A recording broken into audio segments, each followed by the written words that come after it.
I found out by accident. Not because I was snooping, not because I had doubts, but because her phone lit up while she was in the shower. A name I didn't recognize, a message I wasn't supposed to see. Can't wait to see you again. Last night was amazing. My chest tightened. My fingers froze. I wanted to believe it was a joke, a mistake, anything but the truth. But deep down, I already knew. I had felt the distance, the fake smiles, the delayed replies. But this was confirmation. I didn't say a word. I just locked her phone and stared at the wall. She came out minutes later, wrapped in a towel, humming some song. I kissed her on the forehead. I told her I loved her. And in that moment, I made a decision. I wouldn't scream. I wouldn't beg. I'd make her regret it all, slowly. We had been together for 4 years. I supported her dreams, paid her tuition, bought her a camera when she wanted to become a photographer. I believed in her more than she believed in herself. While I worked double shifts, she took selfies and posted grateful captions. I didn't mind. I thought we were a team. But now I saw it clearly. She was only in it for what she could take. The man in the messages? Older, wealthy. I did some digging. Real estate mogul. Married. It wasn't just one night. This had been going on for months. She played us both. But he didn't know me. And she forgot who I was before I became her foundation. I wasn't always kind. I wasn't always soft. I had edges she hadn't seen. Yet. First thing I did was stop giving her what she wanted, without her even noticing. I stopped sending money to her account. I delayed paying her credit card bills. Subtly, slowly. She blamed the bank. I agreed. I changed my passwords, locked her out of accounts she forgot were under my name. She didn't notice at first. She was too busy with her projects. I offered to help her with her website, installed tracking software instead. I gathered everything, screenshots, emails, voice recordings. I built a digital case so tight it could choke, but I didn't strike, not yet. I smiled, played dumb, let her kiss me with lips that kissed someone else. I memorized every lie, every excuse, and I waited for the perfect moment. I started dropping hints, casual questions. "You've been going out a lot lately." She'd smile and say, "Just meeting clients." I'd nod. "Of course, you work hard." Inside, I was on fire. But I never raised my voice, never let her see the storm building behind my eyes. Meanwhile, I followed her. Twice a week, like clockwork, she met him at a hotel across town. Room 304. Same every time. I took photos, recorded timestamps. Not for him, for her. I wanted her to see herself through my eyes one day. A stranger in the skin of someone I once loved. The man was careless. He paid for her services through cash and gifts. She kept the bags hidden under our bed. Irony burns quietly. I found a designer handbag tucked behind my old shoes. Inside was a small envelope with cash, $2,500. I never confronted her. I just smiled and kissed her goodnight. My mind already moving pieces on the board. I created a fake account, pretending to be a new client, flirted with her online, booked a shoot. She took the bait, showed up in full glam, looking for her next payday. But instead of a studio, she found an empty room with one note, "Smile." He's watching. No cameras, just silence. She stood there, frozen, confused, then angry. I watched it all from my car across the street. That was step one. Uncertainty. Let her wonder. Let her sweat. I was just getting started. I started pulling away emotionally. She noticed, begged me to talk. Said I seemed distant. I told her work was stressing me out. She offered massages, cooked my favorite meals. The guilt was eating her alive, but not enough to stop. She still saw him, still played her role. So I played mine. perfect boyfriend, supportive partner. While behind the curtain, I was erasing her future. I contacted her university, reported the plagiarism in her thesis. Anonymous tip. She was called in for review. Panicked. I held her as she cried, whispered, "It'll be okay." But I knew it wouldn't. Her degree, gone. Her dreams, shattered. All while I held her close and kissed her forehead like nothing was wrong. She spiraled after the university email, said someone was trying to ruin her. I nodded, pretending to believe her paranoia. She paced the apartment, snapping at little things. Her mask started to slip. I stayed calm, quiet, always watching. She leaned harder on social media, posting old pictures, writing long captions about growth and healing. Her followers ate it up, but I knew it was all a lie. So I reached out to a few of her sponsors, anonymously, of course. Sent them proof she'd faked reviews. Screenshots of conversations where she admitted to copying other creators. Slowly, they started dropping her, one by one. And all she could say was, "I don't know what's happening." Oh, but I did. She still clung to him, her wealthy backup plan. But men like him are cowards when exposed. I leaked photos to his wife, anonymously. Nothing graphic, just enough to raise suspicion. A lipstick-stained shirt, a photo of their car, parked in front of the same hotel. The wife didn't confront him. She confronted her lawyer. And just like that, her golden ticket ghosted her. Blocked her number. Vanished. She cried for days. Said it felt like her world was collapsing. I offered her tissues, told her everything would be okay.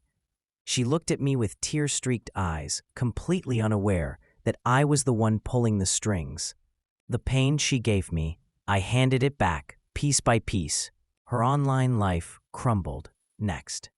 Brands stopped responding. Followers noticed the silence. Her stories turned into vague quotes about betrayal.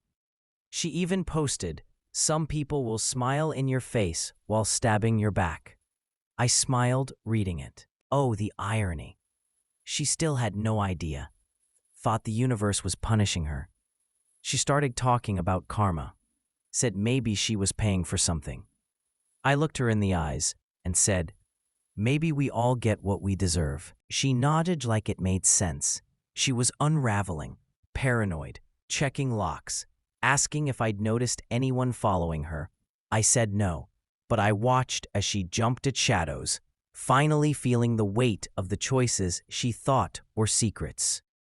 She began to isolate herself, cut off friends, canceled plans. She said she felt unsafe, that someone was watching her. I acted concerned, offered to stay home more, be her safe space. She thanked me, said I was her only constant. And that, right there, was the cruelest part, that even as she fell apart, she still leaned on the man she betrayed. But I didn't feel pity. I felt precision. Each move had a purpose. Each silence was planned. I wasn't just punishing her, I was teaching her what it felt like to lose everything slowly, to drown while everyone else just watched. I wasn't yelling. I wasn't violent. I was methodical. And karma? Karma was just my other name. I found her journal one day. She left it open, a page titled "Things I Regret." My name was at the top. She wrote, "He loved me purely. I ruined it. I don't know how to fix it." For a second, I felt something crack inside me, a whisper of the man I used to be, the man who once believed in her. But then I remembered the hotel, the money, the lies, and the crack sealed shut.